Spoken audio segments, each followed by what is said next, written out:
Assalamualaikum warahmatullahi wabarakatuh. Selamat pagi sahabat RSUKT.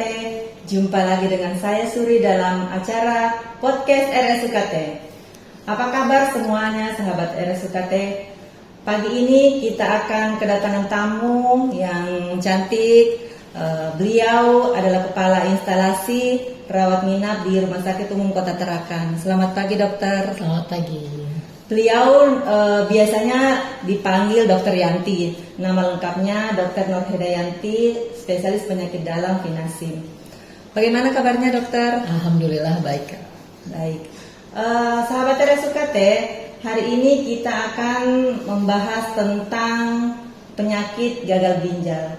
Mungkin sahabat RSUKT ini penasaran ya, gagal ginjal itu seperti apa, kemudian gejala-gejalanya apa, bagaimana pencegahannya. Nah, kita akan kupas nanti bersama Dokter Yanti yang memang beliau ahlinya. Baik, kita langsung aja barangkali. Dokter, mungkin dokter bisa menjelaskan ke sahabat RSUKT apa sih itu penyakit gagal ginjal, dok? Oke, baik, terima kasih. Sebelumnya, hai, selamat datang di RSKT. Selamat berjumpa kembali dengan saya Dokter Yanti. Baik, kali ini kita ngobrol tentang gagal ginjal. Jadi penyakit gagal ginjal itu adalah penyakit yang menyerang ginjal. Ada yang sifatnya akut, ada yang sifatnya kronik. Kalau akut itu kurang dari 3 bulan. Dan yang berbahaya adalah lebih dari 3 bulan, yaitu pengecilan dari organ ginjal.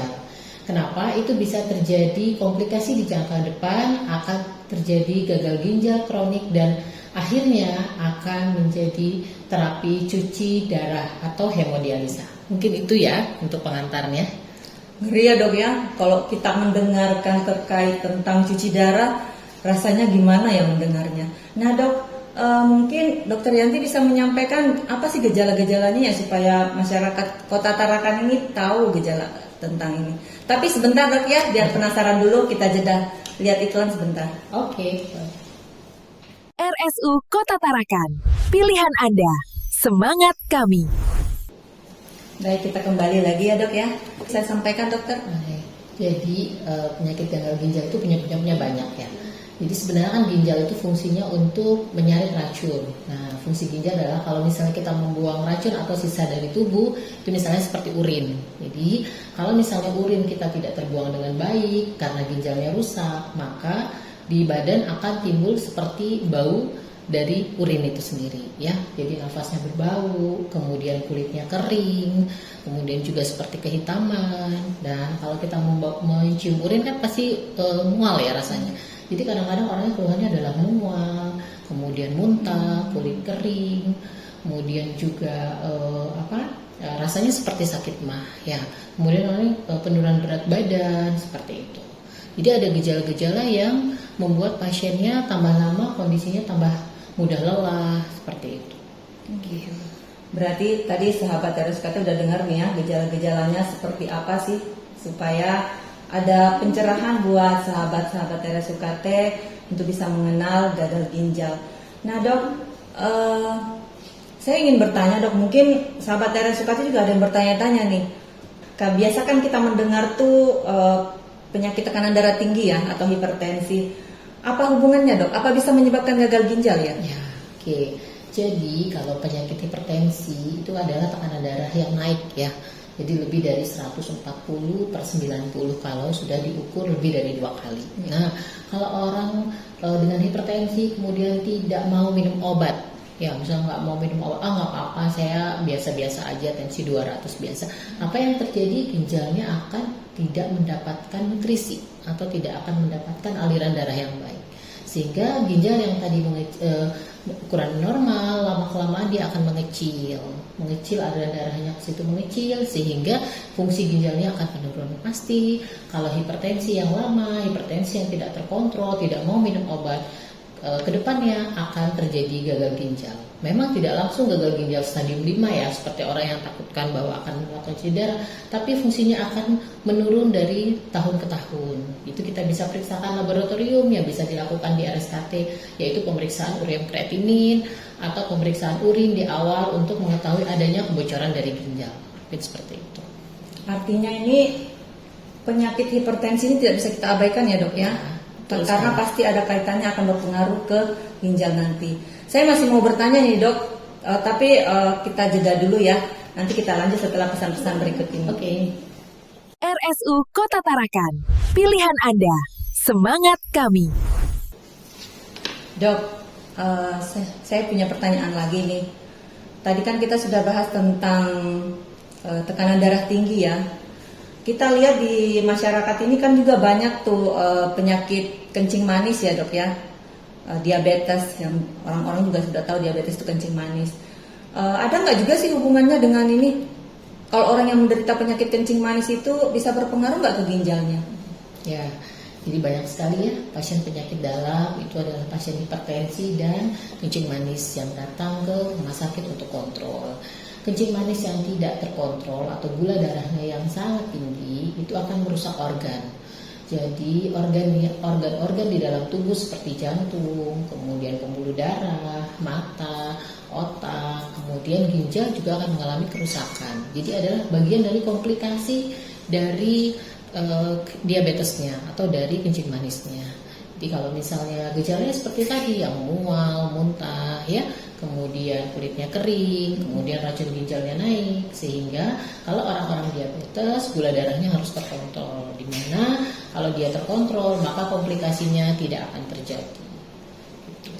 Ternyata banyak ya dok ya penyakit yang bisa berdampak akibatnya ke gagal ginjal. Betul sekali. Nah, ada lagi pertanyaan saya nih dok, menarik. Orang-orang itu kan kadang malas untuk berobat, malas untuk minum obat, karena ada yang bilang nih dok, saya kalau minum obat takutnya nanti kena gagal ginjal. Mitos atau fakta nggak sih dok? Jelas mitos. Mitos ya. Heeh. Mungkin bisa jelaskan dokter. Ya, jadi seperti tadi saya bilang bahwa kalau kita minum obat, gula darah akan terkontrol, kemudian tekanan darah akan terkontrol, maka organ-organ lain tidak akan menjadi kerusakan. Nah, dengan kita minum obat, maka akan diperiksa fungsi ginjal. Apakah fungsi ginjalnya masih baik atau tidak? Jika ada penurunan fungsi ginjal, maka kita akan lakukan pemeriksaan lain yang mendukung. Atau kita akan pilih obat-obatan yang aman buat ginjalnya. Jadi salah sekali jika bahwa kalau nggak minum obat ginjalnya, kalau misalnya minum obat malah takut ya ginjalnya malah rusak. Justru terbalik. Justru dengan minum obat ginjalnya makin sehat gitu ya. Jadi yang penting adalah periksa kemudian monitoring ya. Jangan hanya membeli obat di apotik atau katanya nih seperti ini minum obat ini, tapi harus dikontrol ke rumah sakit. Sekarang kan ada fasilitas ya, fasilitas BPJS, kemudian dia bisa ada pemeriksaan Prodia yang untuk program-program prolanis dan semua itu di-cover oleh pemerintah. Jadi masyarakat Kota Tarakan, khususnya sahabat RSU KT nggak perlu takut lagi ya. Tentunya kalau mau mengkonsumsi obat ya harus di bawah pengawasan dokter ya dok ya. Betul sekali. Harus konsul. Nah mungkin pertanyaan terakhir nih dok, bagaimana apa yang kita lakukan nih untuk pencegahan supaya tidak terjadi gagal ginjal? Jadi yang bisa kita lakukan pertama adalah memperbaiki gaya hidup ya. Sekarang kan banyak sekali nih penggunaan dari pemanis buatan ya. Banyaknya sekali kafe, kopi-kopi ya. Jadi itu dengan gula yang tidak baik. Jadi batasi penggunaan gula, kemudian batasi garam ya. Kita itu kadang-kadang nggak sadar tuh makan keripik, kacang, peye, padahal gulanya sangat tinggi ya. Kemudian yang ketiga adalah hindari dari berat badan yang naik ya. Jadi sekarang seperti kata Menkes ya, lingkar perut nggak boleh lebih dari 80. Kenapa? Karena obesitas itu adalah faktor utama dari penyakit yang lain. Jadi kalau dia udah gemuk, maka dia kecenderungan untuk bisa jadi hipertensi, bisa untuk diabetes dan penyakit-penyakit lain itu akan menyebabkan penyakit ya. Jadi dijaga nih berat badannya. Yang keempat adalah olahraga. Kapan sih olahraga dok? Saya ngepel itu olahraga loh dok. Ngangkat cucian itu bukan. Olahraga itu adalah aktivitas yang dilakukan secara berkala 50 menit, 30-50 menit, seminggu 3 kali. Jangan sebulan sekali baru jogging ya. Jadi diusahakan kalau memang nggak bisa cuacanya panas, mungkin bisa dilakukan dengan menggunakan YouTube di rumah ya, angkat barbel, tapi efektif seminggu minimal 3 kali, dilakukan setengah jam dan selama 3 bulan baru terlihat efeknya. Nah, insya Allah kalau kita udah melakukan pencegahan penyakit-penyakit tadi, hipertensi, diabetes dan gagal ginjal tidak akan menyerang kita. Siap. Menarik sekali ya penjelasan dari Dokter Yanti tadi. Ternyata bagaimanapun kita harus memperbaiki pola hidup, ya dok ya, pola hidup yang sehat. Dan jangan lupa pula tadi tuh, saya petik tadi, saya highlight itu tadi, lingkar perut. Perlu diukur itu lingkar perut supaya tahu obesitas apa tidak ya dok ya. Betul. Oke. Dok, barangkali cukup itu penjelasan dari dokter. Terima kasih, sangat membantu sekali sahabat Teras UKT untuk mendapatkan pencerahan di pagi ini. Satu pesan saya, kalau ada keluhan silahkan ke Rumah Sakit Umum Kota Tarakan, nanti akan dilayani oleh beliau dan ketemu langsung dengan beliau untuk mengkonsultasikan kesehatannya khususnya penyakit dalam. Dan satu lagi nih sahabat Teras UKT, sebentar lagi insya Allah mudah-mudahan akhir tahun ini kita akan launching layanan hemodialisa. Gak perlu lagi khawatir akan jauh-jauh melaksanakan cuci darah. Kita akan buka di sini sebentar lagi. Doain ya sahabat Teras UKT. Baik, itu saja barangkali. Selamat pagi dokter, sehat selalu, selamat beraktivitas kembali. Baik, salam sehat buat RSUKT semuanya, semoga selalu senantiasa bahagia. Dari saya mengucapkan Assalamualaikum warahmatullahi wabarakatuh. Pilihan Anda, semangat kami. Assalamualaikum.